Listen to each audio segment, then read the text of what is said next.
주고 오른쪽 칸에 있습니다. 그러므로 나의 사랑하는 자들아 너희가 나 있을 때뿐만 아니라 더욱 지금 나 없을 때에도 항상 복종하여 두렵고 떨림으로 너희 구원을 이루라. 너희 안에서 가르치는 이는 하나님이시니 자기의 뜻을 위하여 너희에게 소원을 두고 행하게 하시나니 모든 일을 원망과 시기가 없이 하라. 아멘. 오늘 말씀은 내 발에 이어 내 깃에 비치입니다. 오늘 설교 제목은 소원을 이루자면 이라는 주제로 오늘 말씀을 준비했습니다.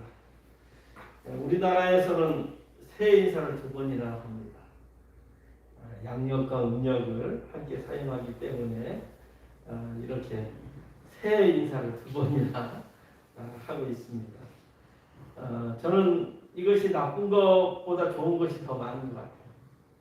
왜냐하면 새해 소망을 계획을 두 번이나 할 수 있기 때문에 그냥 정신없이 살다가 이거 새해 됐구나 해가지고 의미 없이 갈 건 다시 한번 설 명절을 통해서 다시 한번 한 해의 소원을 품고 갈 수 있기 때문에 어찌 보면 우리나라 양력과 음력을 같이 병행하게 쓰면서 이런 일이 일어나는 것 같습니다. 이번 설 명절 때요 저희 가족은요 오름을 올라갔어요. 설날이잖아요. 그래서 설날에 맞는 오름을 찾다 보니까 설 오름이 있더라고요. 설 오름. 한 번도 안 가본 거예요. 설 오름하고 또 이렇게 가시리 마을에 있는 갑선이 오름을 한 번도 안 가봤는데 일단은 갔어요. 그래서 내비를 딱 치니까 딱 나오더라고요. 설 오름에서. 근데 길이 없어. 그래가지고 블로그를 열심히 찾다 보니까 이쪽 밖길로 이렇게 돌아서 가면 안내판이 있다고 해서 가봤더니 진짜 있는 거예요. 그런데 입구를 찾아서 올라갔는데 얼마나 이것이 가파른지. 근데 신기하게 거기에 그 뭡니까 산에 그 가수원마다 있는 그 레일이 있죠. 레일. 그 오름에 레일이 있는 거예요. 거의 뭐 45도 각도로 된데 레일이 소나무 사이로 있어. 여기 뭐 밥도 아니고 또 뭐도 아닌데 해가지고 멀진 않지만 얼마나 가파른지. 그리고 그 레일을 제 아내가 딱 잡았더니 막 기름 묻고 막 노음 묻고 해서 레일도 못 잡고 그래서 하여튼 엉거질 체험하면서 올라갔더니 거기에 넓은 멋있는 공간이 있더라고요. 그래서 나중에 알고 봤더니 거기가 제단이 있는 데더라고요.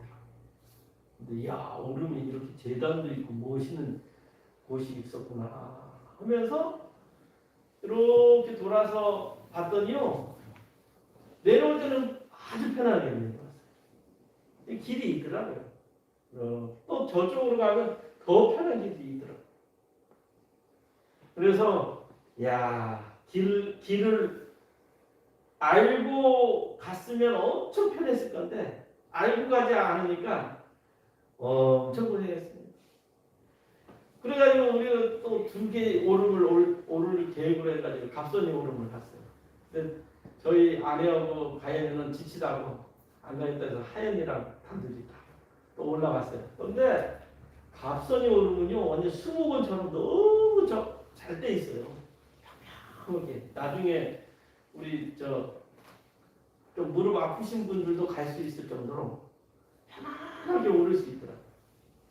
그래서 하연이랑 이렇게 차츰 해가지고 나무로 잘 데코대 해가지고 올라가서 정상에 딱 앉아있더니 너무 좋은 거예요. 그래서 또 우리는 또 어떻습니까? 왔던 길보다 다른 길로 또 내려가자 해가지고 내려갔어요. 내려가지고 완전 반대편이야. 지도를 보니까 이렇게 반원이거든요. 이렇게 오면 금방 올 건데 길이 이렇게 길이 있는 거예요. 그래서 하연이 앞에 야 우리 지름길로 한번 가보자. 그것이 시작이었습니다. 길이 없는 거예요. 가시길. 그러다가 도저히 헤쳐나올 수 없어가지고 가수원 보이는 가수원 담 넘고 막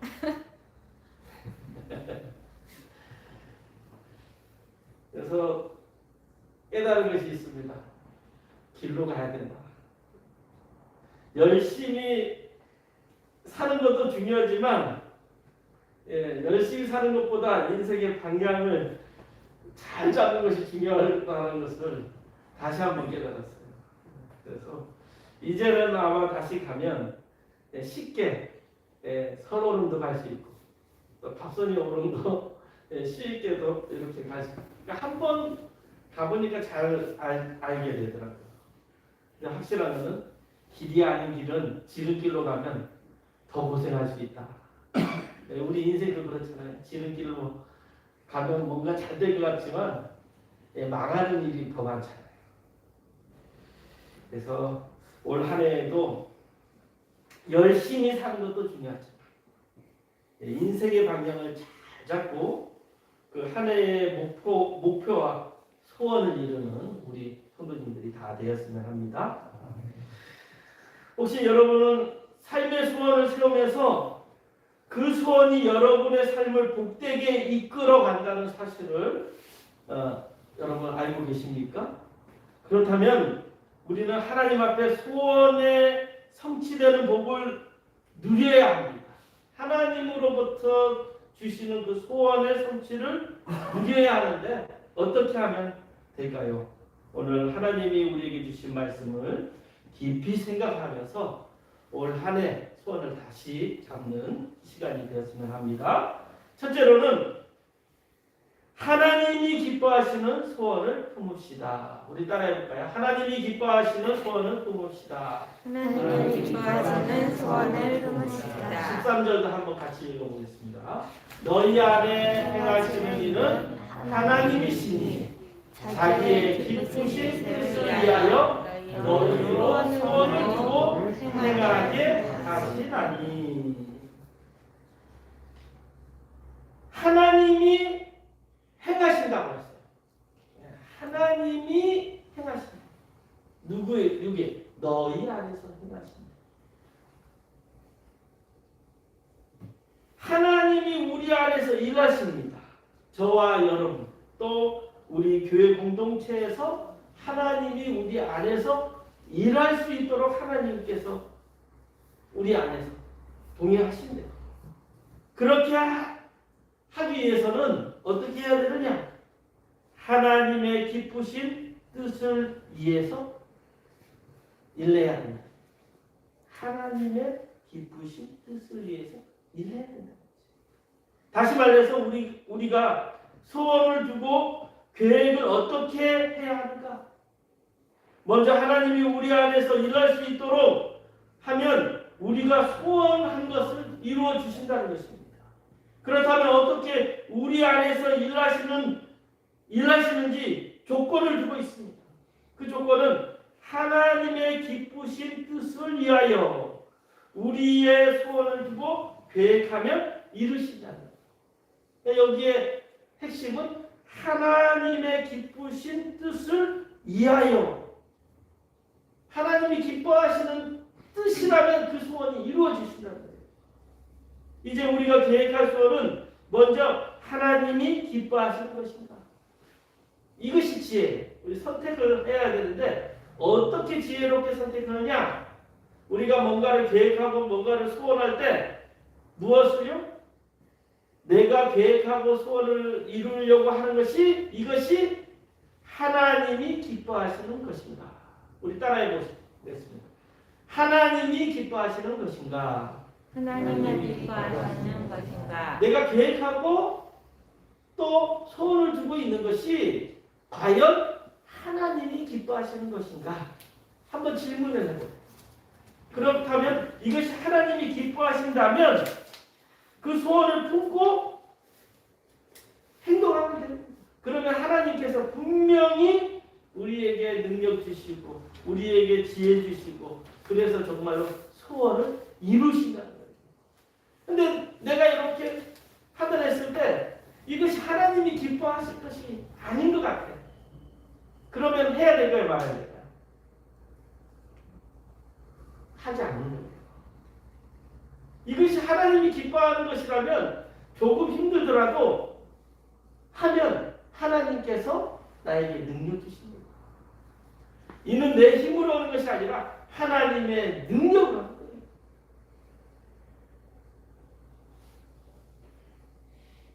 그러기 위해서는 우리 마음속에 소원을 심어야 됩니다.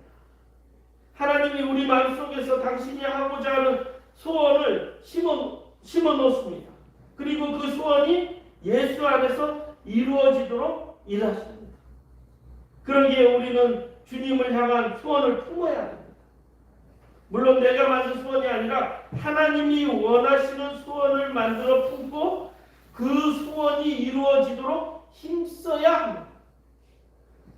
하나님은 여러분에게 어떤 소원을 주셨습니까?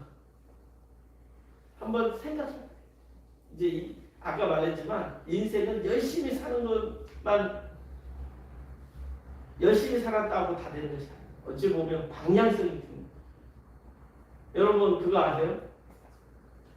선진국과 후진국의 노동력이 선진국이 노동을 많이 할까요? 돈 많은 나라들 있잖아요. 선진국이라고. 돈 많은 나라들이 노동을 많이 할까요? 후진국, 가난한 나라 사람들이 노동을 많이 할까요? 예? 예. 선진국일수록요 일을 적게 해요. 그런데 돈은 10배, 20배, 30배를 더 많이 해요. 그러니까 열심히 일만 했다고 돈을 많이 버는 것이 아니에요. 어찌 보면 열심히 일을 해야 돼요. 집중력 있게 일을 해야 돼요. 그러나 방향이 중요해요. 우리 헛발질, 헛싸 이런 말 많이 들었잖아요. 열심히 하는데 방향이 잘못되니까 열심히 일을 하는데 정말 아무것도 이루지 못하는 것도 많아요. 그러니까 계획을 잘 잡고 그리고 거기에 집중해서 선택과 집중을 해서 그것을 해야 되는 거예요.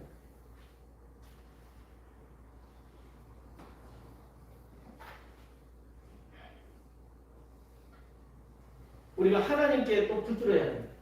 열심히 하기 위해서는 하나님께 붙들어야 돼요.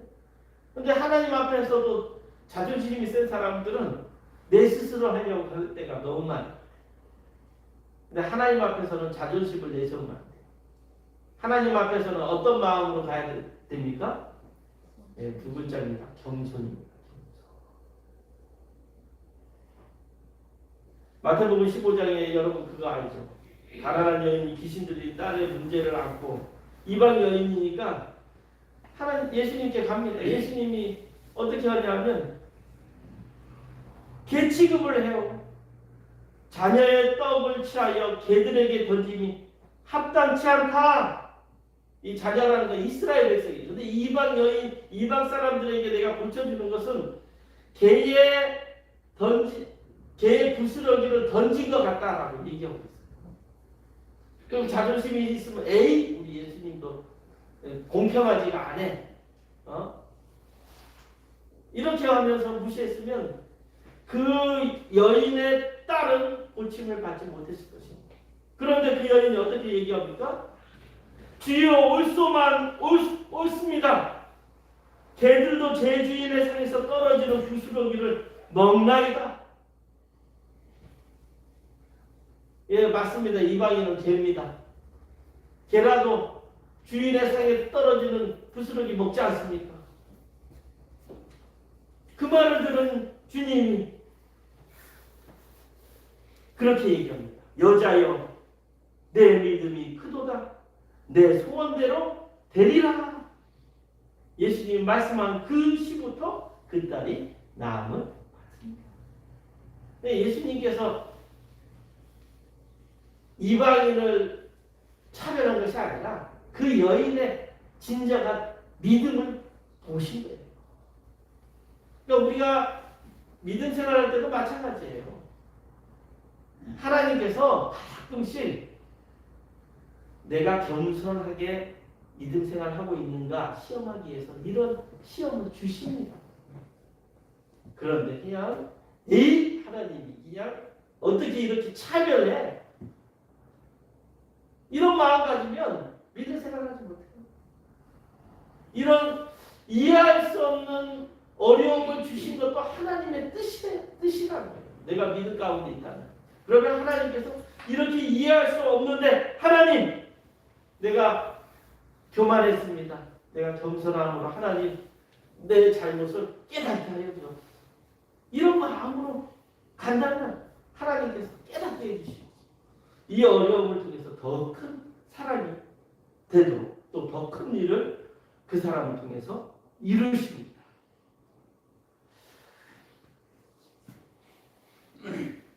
하나님은 이 아브라함을 아브라함으로 바꿔줬어요. 이름을 바꿔줬어요. 열국의 아버지. 또 하나님은 야곱 발꿈치를 잡다 속이는 자라는 이름에서 하나님은 이스라엘 하나님을 이긴 자로 바꿔줬어요. 왜 바꿔줬어요? 그 이름을 통해 꿈을 갖고 살아. 그 이름을 통해서 소원을 가지고 살아. 그러면 꿈대로 이루어 주신다고 말씀해 주십니다. 그러니까 어떤 마음을 가져야 되느냐? 우리 하나님이 우리를 존귀한 자녀로 삼아주셨다. 우리가 품어야 돼. 그래서 하나님은 우리가 잘못된 길로 가기를 원하시지 않습니다. 절대. 지금 상황이 어려웠더라도 하나님은 분명히 우리가 더욱더 성장하고 우리가 잘 되기를 바라서 이런 어려움을 주신다는 거예요. 그런 믿음을 가져요. 이 긍정의 믿음을 가진 사람만이 하나님의 소원을 이룰 수 있는 거예요. 내 소원을 이룰 수 있는 거예요. 다시 말해 내 꿈이 하나님의 기쁨이 되는 것이에요.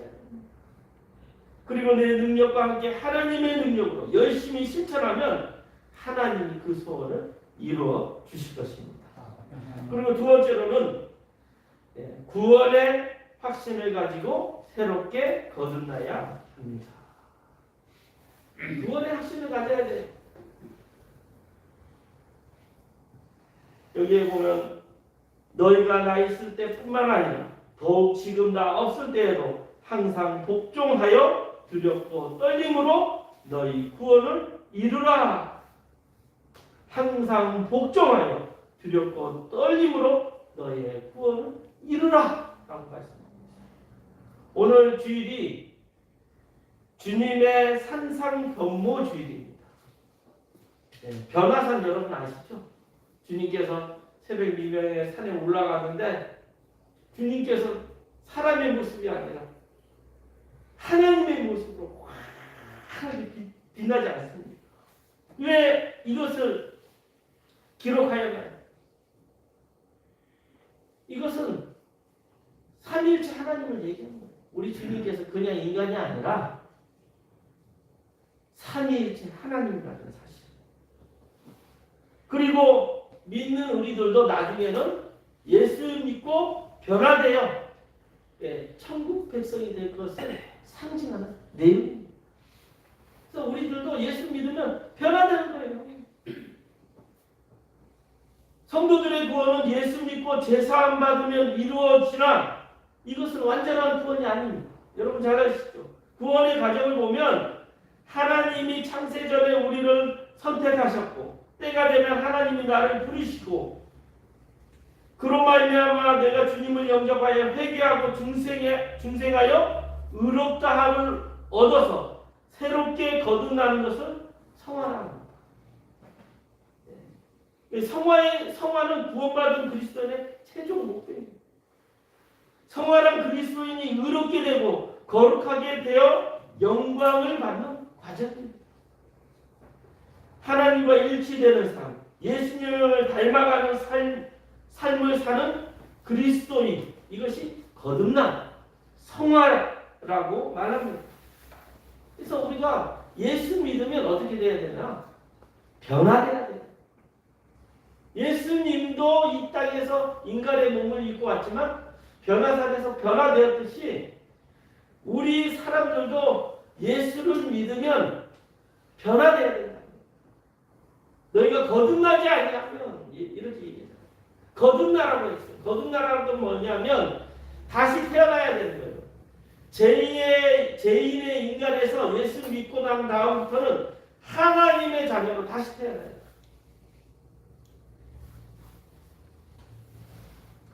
문제는 성화 과정입니다.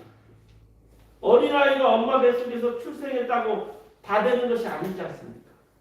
출생아이는 부지런히 먹고 성장해야 합니다. 신앙도 마찬가지예요. 우리가 예수를 구주로 믿는다고 다 끝나는 것이 아니에요. 그 구원이 완성되는 것이 아닙니다. 엄마 뱃속에서 출생하면 그 아이는 사람은 사람이지만 성숙한 사람이 아니라는 말입니다. 그러기에 끊임없이 성장의 과정을 거쳐야 됩니다. 마찬가지로 우리 믿는 그리스도인들도 마찬가지예요. 주님의 모습을 닮아가는 끊임없는 그 몸부림, 닮아가는 그 과정이 성화예요. 이것이 우리 또 다른 말로 성숙이라고 하지 않습니까? 그래서 예수 믿고 변화돼야 됩니다. 예수 믿고 변화돼야 되는데 아무런 변화가 없다면 이것이 문제인 거예요. 믿음이 어제보다 오늘보다 내일이 더 좋아져요. 이것이 퇴보되면 그 신앙은 병든 신앙인이 되는 것입니다. 어제의 선택이 오늘의 결과를 오늘의 선택이 내일의 결과를 나타낸다는 것입니다. 그러기에 우리 성도는 중대한 결단을 내려야 합니다. 그러려면 우리는 내 신앙의 성숙을 위해 믿음의 선택을 해야 합니다. 버릴 것을 과감하게 버리고 포기할 것을 과감히 포기해야 됩니다. 끊을 것은 과감히 끊고 고칠 것은 단호하게 고쳐야만 변화될 거예요. 내가 변하지 않고 복을 누릴 수 없습니다. 변화돼야 복을 누리는 거예요. 사랑하는 성도 여러분, 변화를 두려워하지 마십시오. 변화해야 예수 그리스도인이 되는 거예요. 10년 지났는데 변화되지 않고 20년이 지났는데 변화되지 않고 이런 사람들의 특징이 뭔지 아세요? 내가 언제 예수 믿었다는 것을 잘 하나도 안 변했는데 30년 전에 내가 예수 믿었어. 그것이 무슨 지 알아요?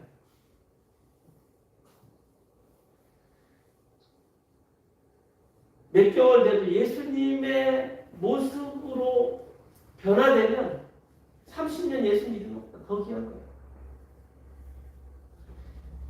10년, 20년, 30년 예수를 믿었는데 사두개인과 바리새인의 모습이라면 예수님의 모습이 아니라 사두개인과 바리새인의 모습이라면 헛믿은 것입니다. 그래서 오늘 성경에 항상 복종하여 두렵고 떨림으로 구원을 이루라 이렇게 말씀합니다. 우리가 예수를 믿었다고 구원받는 것이 아닙니다. 믿음으로 구원받지만 입으로 믿습니다 했다고 구원받는 것이 아니라고 예수님께서 말씀하셨습니다. 우리가 누구를 닮아야 됩니까? 누구를 닮아야 될까요? 예수님을 닮아야 돼요. 예수를 믿었기 때문에 예수님을 닮은 것이 성화입니다.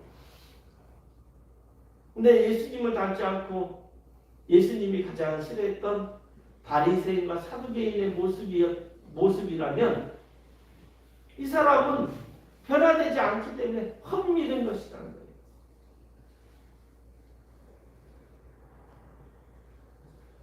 요즘에 그런 얘기를 많이 해요. 주일 예배 잘 드리는 거, 헌금 생활 이런 거 잘 해야 되는데 어떤 사람들은 그런 괴변을 해요. 이런 거 해도 좋고 안 해도 상관없는 것이 아닙니까? 내가 마음으로 예수님을 잘 믿으면 되는 것이 아닙니까? 예, 마음으로 잘 믿으면 됩니다. 그런데 어떻게 주일 성수 안 지키고 헌금 생활 안 하는데 마음으로 잘 믿을까요? 이 괴변 아닙니까? 말라기서에 보면 이런 계변자들이 많이 생기기 시작했어요. 그러니까 사람들이 예배도 안 드리고 헌금 생활도 안 하고 그러니까 어떻게 해요? 교회가 사라지는 거예요. 제사를 지내는 사람이 없기 때문에 제사장들이 없는 거예요. 그래서 하나님께서 온전한 11조를 드리라는 얘기예요. 왜요?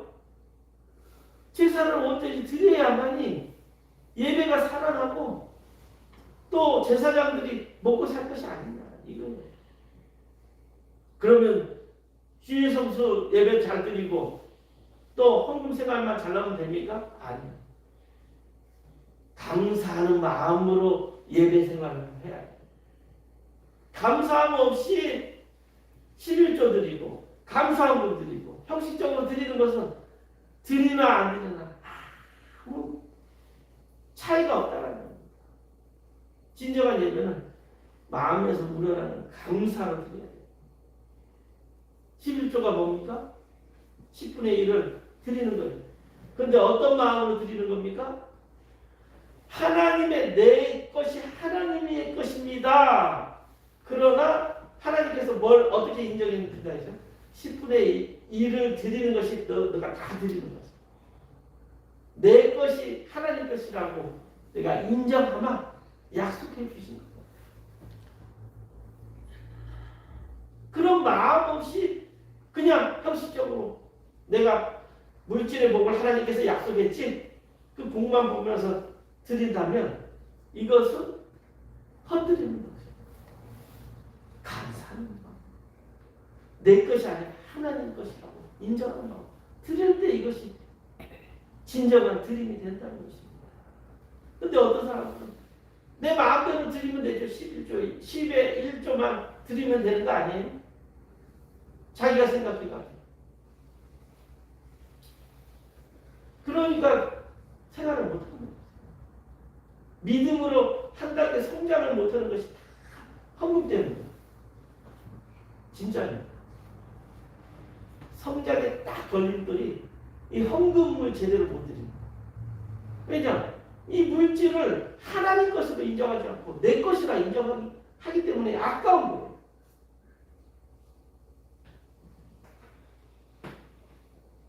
두렵고 떨리는 마음.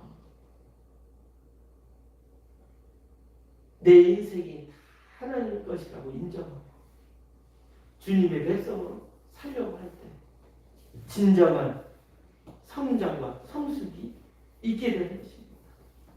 사랑하는 성도 여러분, 2021년 한 해 우리 힘쓰고 노력하는 우리 성도들이 잘 되었으면 합니다. 그리고 물질의 노예가 되지 않습니다.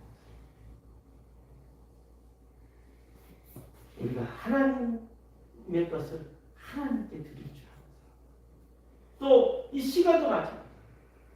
내 시간이 아니라 하나님의 시간. 우리 자녀들 내 자녀가 아니라 하나님의 자녀. 하나님의 자녀라고 인정하고 자녀를 키우면요 담대할 수 있어요. 요즘 자녀들이 귀하면 발발발발 떨잖아요. 그래서는 자녀들을 믿음으로 키울 수 없어요. 하나님 것이라고 인정하고 다 내놔보십시오. 하나님께서 지혜도 주시고 하나님께서 꿈도 주시고 하나님께서 그 자녀를 통해서 놀라운 역사가 일어나는 거죠. 내 자녀니까 내 자녀니까 걱정하면서 키우니까 되는 일이 있겠습니까? 될 수가 없다는 거죠. 세 번째로 마지막이고 참 중요한 것입니다. 하나님의 일에 원망과 불평을 하지 맙시다. 우리 따라해볼까요? 하나님의 일에 원망과 불평을 하지 맙시다. 하나님의 일에 원망과 불평을 하지 마시다. 오늘 14절에 보면 모든 일에 원망과 시비가 없이 하라. 하나님이 제일 싫어하는 것이 죄입니다. 여러분 다 아시죠? 거룩과 죄는 반대가. 하나님 제일 싫어하는 건 거룩, 죄인데 그에 못지않는 것이 원망과 불평입니다.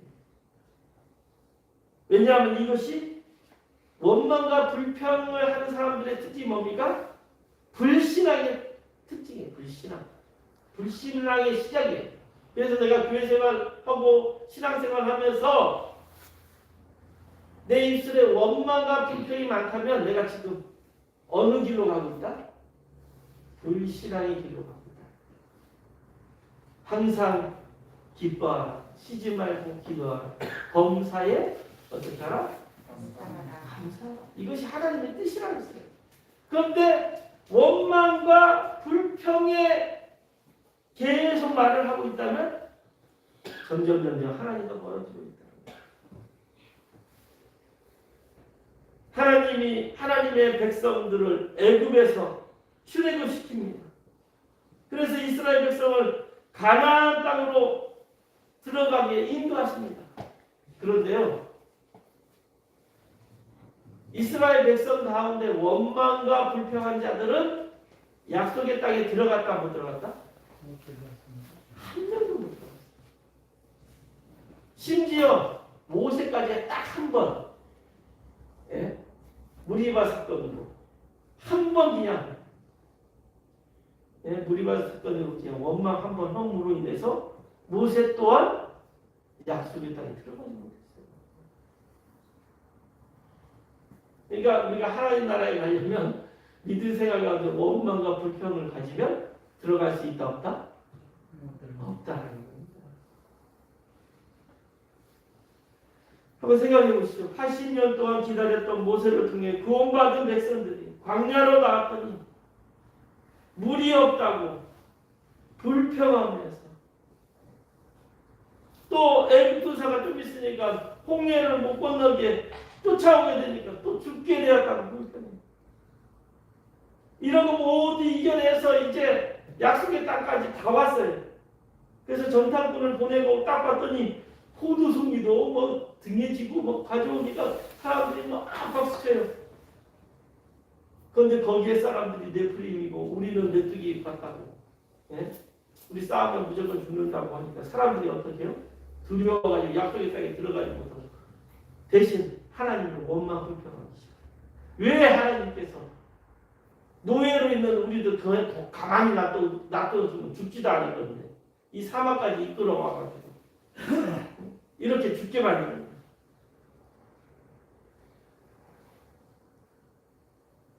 이런 사람들은 약속 땅에 들어가는 거예요. 원망과 불평의 사람. 이것이 불신앙입니다. 그러니 하나님이 화가 나가지고 진노해서 너희 말이 내 귀에 들리는 대로 내가 행하리라. 너희의 말이 내 귀에 들리는 대로 내가 행하리라. 믿음의 백성들은요, 말을 잘해요. 말을 조심해요. 그런데 요즘에 믿음의 백성들이 교회 다니는 사람들이 말을 너무 함부로 하는 사람들이 많아요. 특히 거짓말하지 마요. 요즘 선교단체들이 거짓말을 너무 많이 해요. 요즘 이상한 교회들 거짓말, 이단들의 특징이 거짓말을 하는 거죠. 근데 요즘에는 일반 교회들도 거짓말을 해요. 그만큼 변질됐다는 것입니다. 또한 우리는 어떤 상황이 닥쳐도 책임을 전가하지 말아야 돼요. 원망과 불평하는 사람들 특징, 책임 전가한다. 내 탓이다라고 안 하고 부모 탓, 환경 탓, 목사 탓, 하나님 탓, 이런 사람들은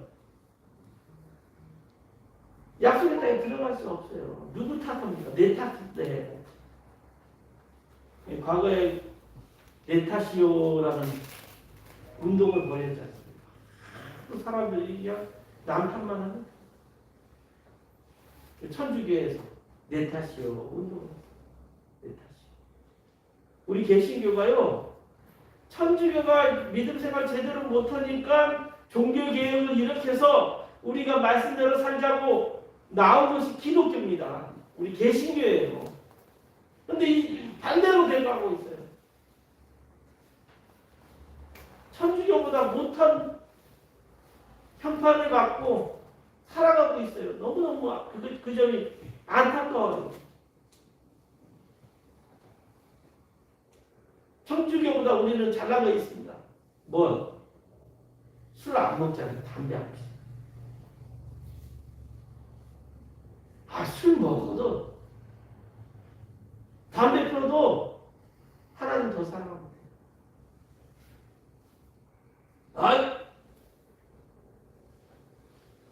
술 먹고 담배 피우는 어떻게 하나님? 사두개인과 바리새인들도 술도 안 먹고 담배도 안 피우고 신앙생활도 열심히 했어요. 근데 그 마음에 사람들을 정죄하고 벌하는 마음들이 있었다는 거예요. 종교 지도자들이었습니다. 예수님 당시. 누구를 정죄하고 비판하기 전에 그 마음에 사랑이 있어요. 그 마음에 평화가 있어야 돼요. 그것이 중요한데 우리 너무 형식에 매여버리게 되었어요. 우리가.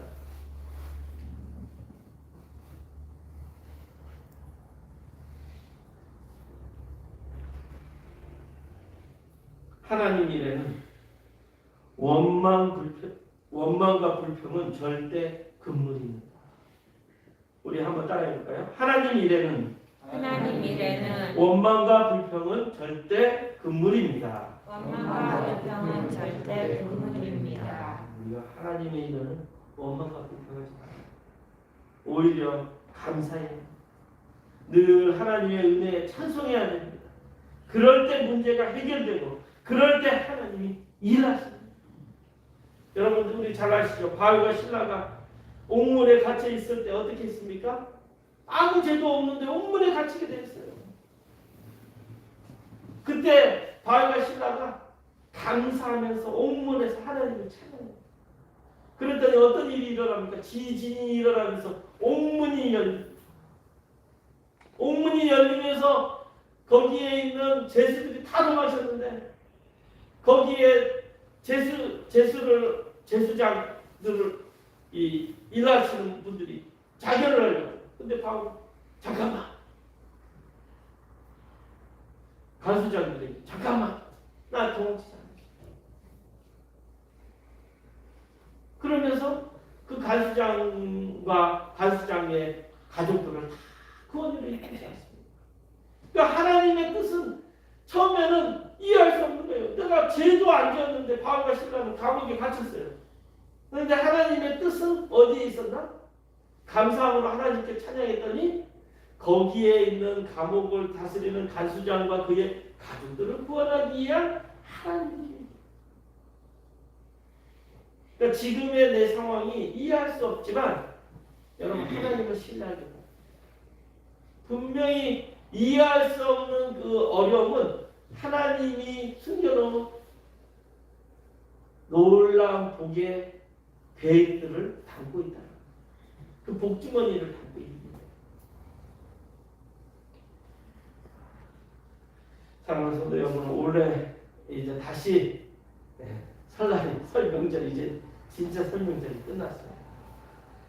여러분 소원하는 것들 잘 계획하시고 잘 방향을 잡으시고 하나님이 기뻐하시는 선택을 하여서 올 한 해 소원을 다 이룰 수 있는 우리 모든 복교회 성도님들 되길 바랍니다. 기도하겠습니다. 참 좋으신 아버지 하나님 감사합니다. 하나님께서 또한 우리나라에 설 명절을 잘 보내게 해주셨습니다. 또 다시 한번 기회를 주셨습니다.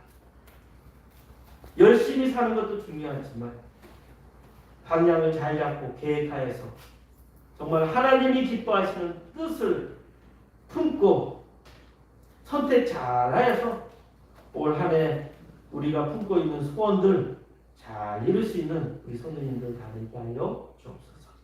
예수님의 이름으로 기도드렸습니다. 아멘. 우리 모두 일어나셔서 고백을 드리겠습니다.